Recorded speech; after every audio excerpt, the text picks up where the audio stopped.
Finalmente nós descobrimos os verdadeiros objetivos de Kirin Maru, o que torna ele o vilão, ou como alguns preferem dizer, talvez um rival, alguém a ser superado, apenas um adversário, em Hanyo no Yashahime.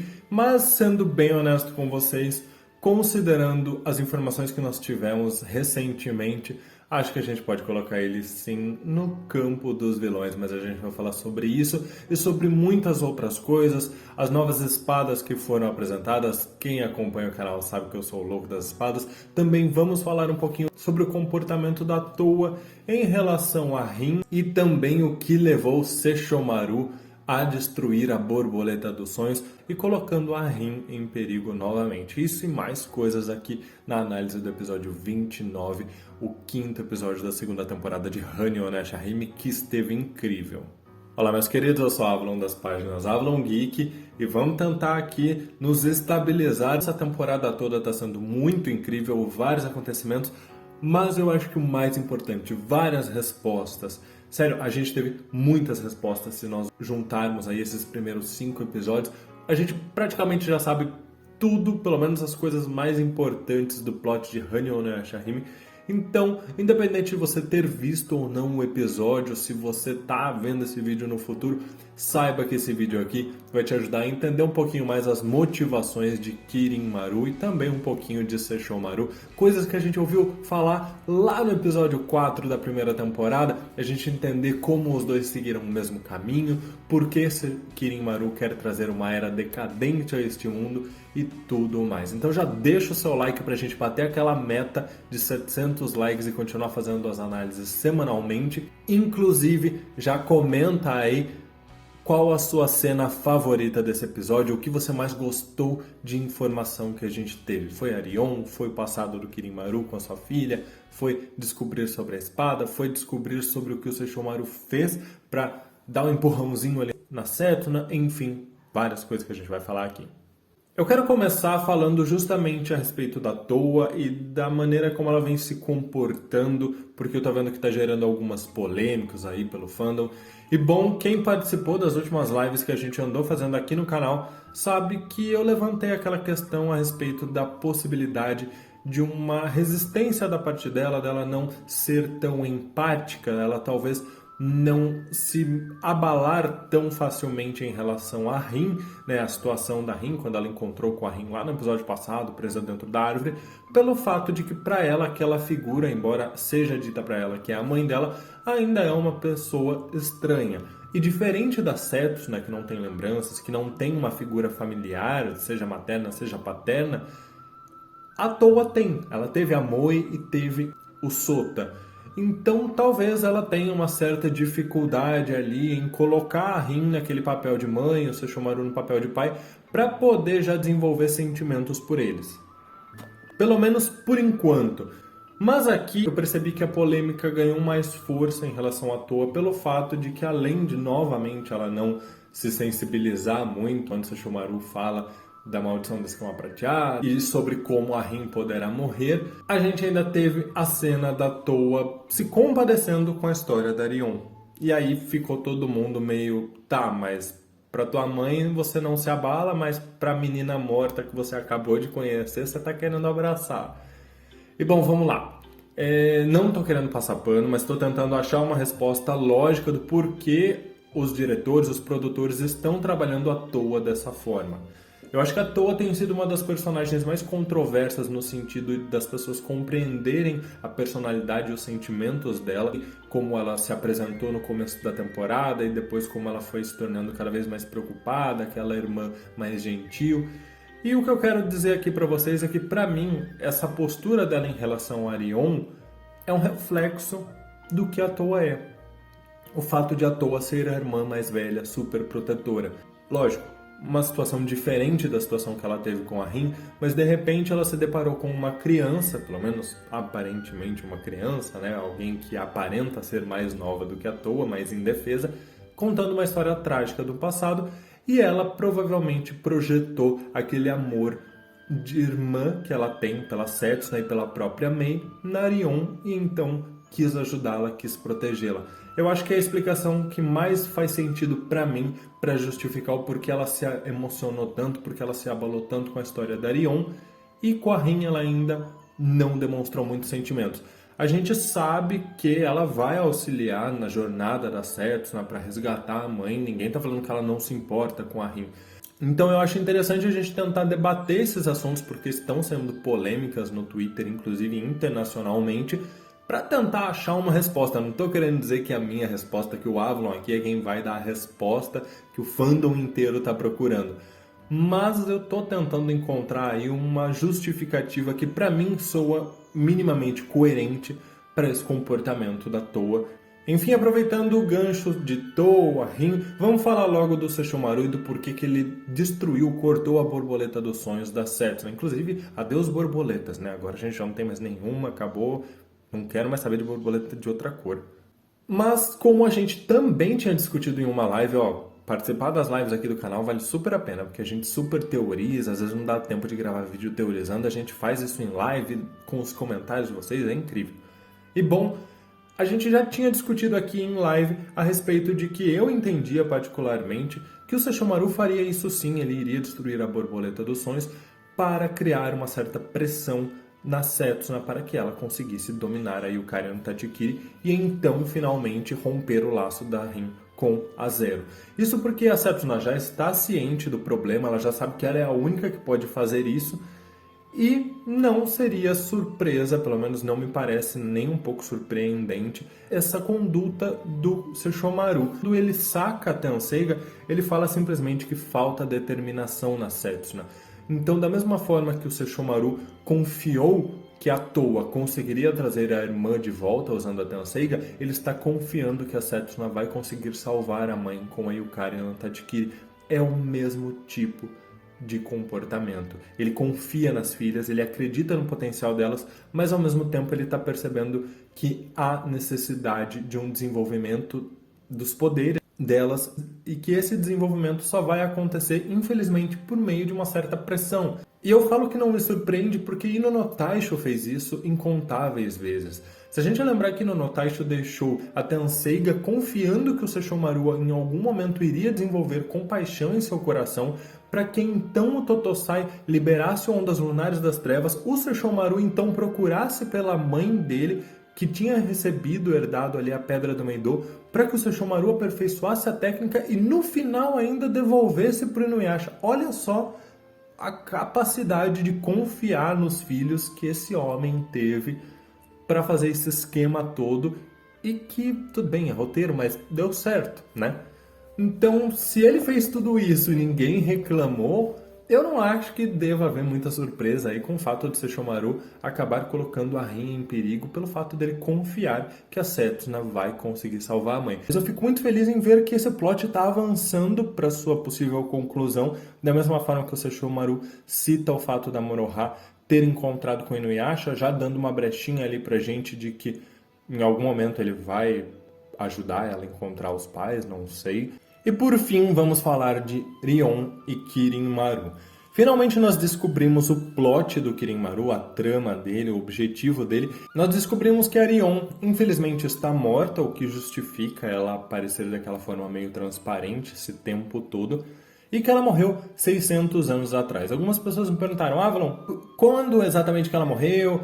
E bom, analisando as informações que nós já temos, eu estou crente de que ela morreu após o combate contra a Ino no Taisho, que a gente viu no episódio anterior, que acabou causando ali o, digamos, nascimento do Riko, né, que foi quando ele cortou o chifre de Kirin-Maru e o braço de Kirin-Maru, porém antes de Kirin-Maru e Ino no Taisho se unirem para destruir o cometa, porque isso aí aconteceu 500 anos atrás e não 600.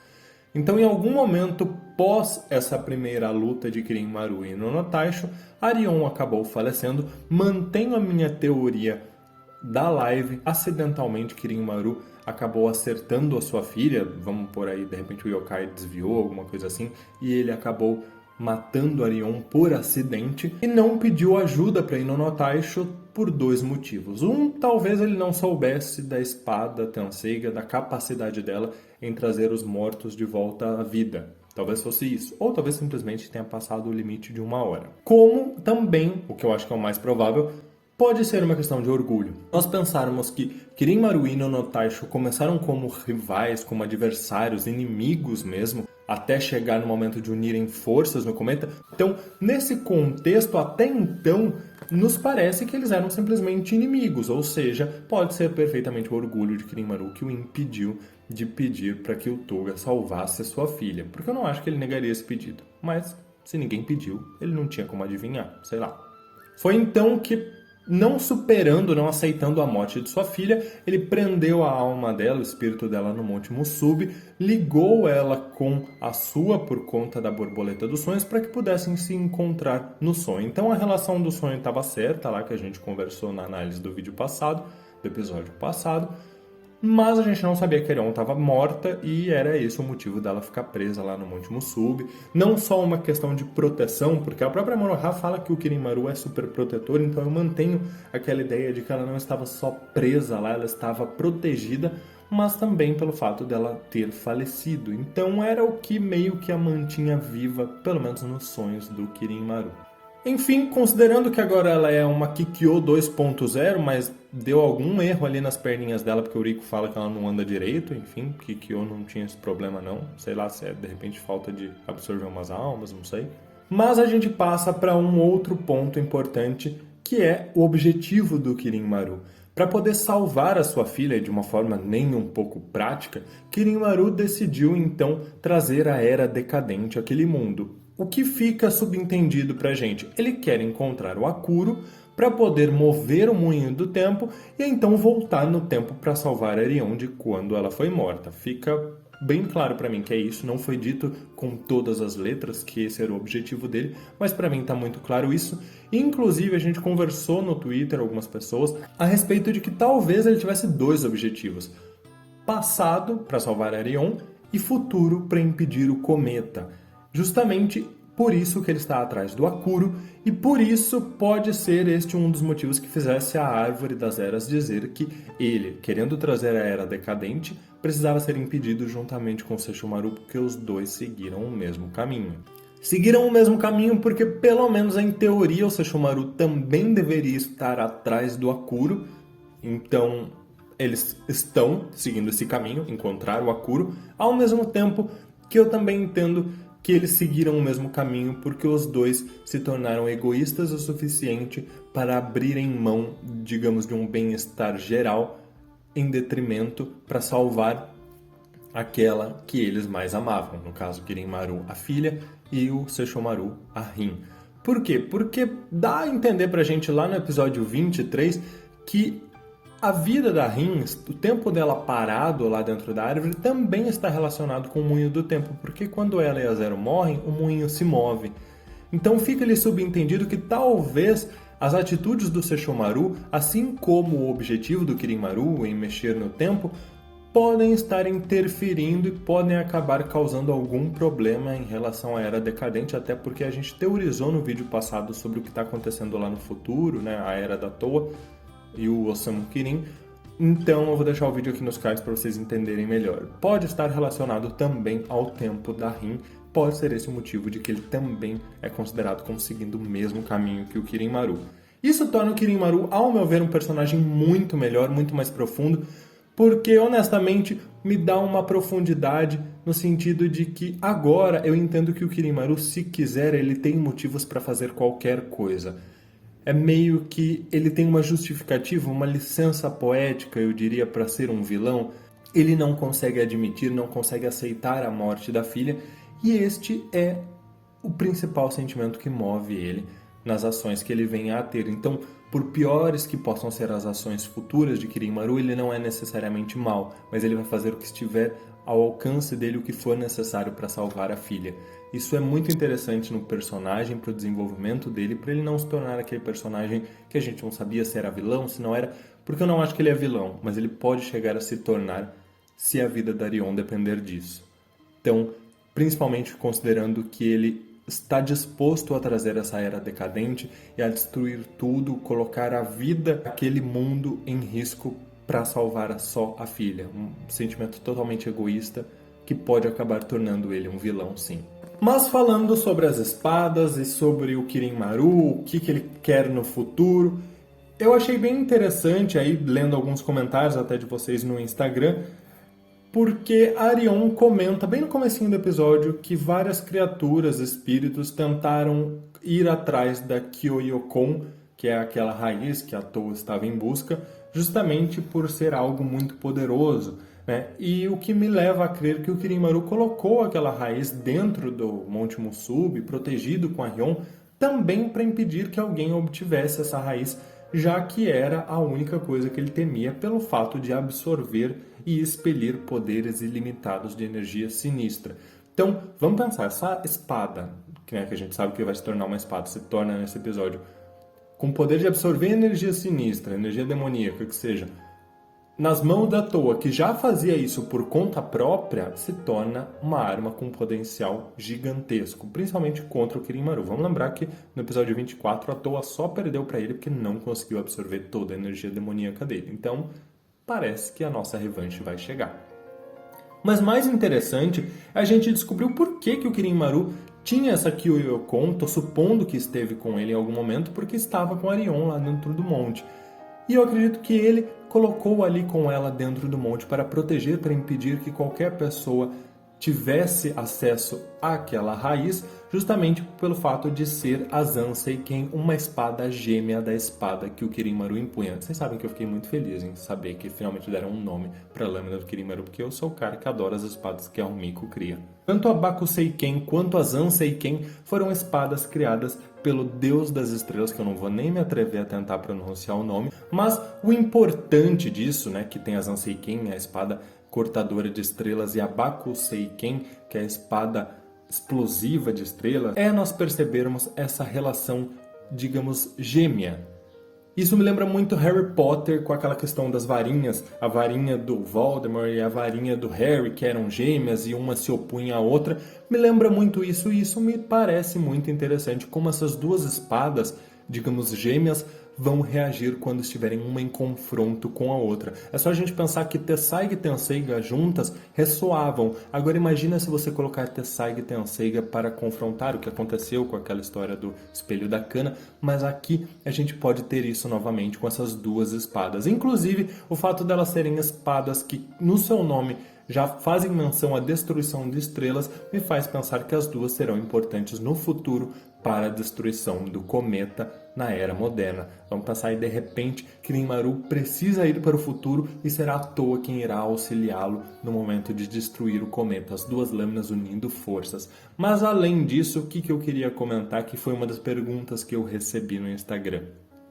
Por que é que o Kirin Maru não empunhou as duas espadas? Afinal, Sesshomaru já empunhou duas espadas, Toga empunhava 3. Qual o problema dele? Por que ele não ficou com as duas? Por que ele provavelmente escondeu a Kyoyokon com medo dela? Por que não era mais fácil ele ficar com as duas lâminas, assim ele não precisava ter medo? Bom, Arion faz uma menção que Kirin Maru não iria parar enquanto não tivesse um adversário à altura e que este adversário precisaria ter força. E para isso, e eu estou supondo que essa força é justamente a lâmina, a Zanseiken, ele precisaria ter um coração bondoso para entender o que ele precisa proteger e o que ele precisa abrir mão. E é isso que Kirin Maru não tem.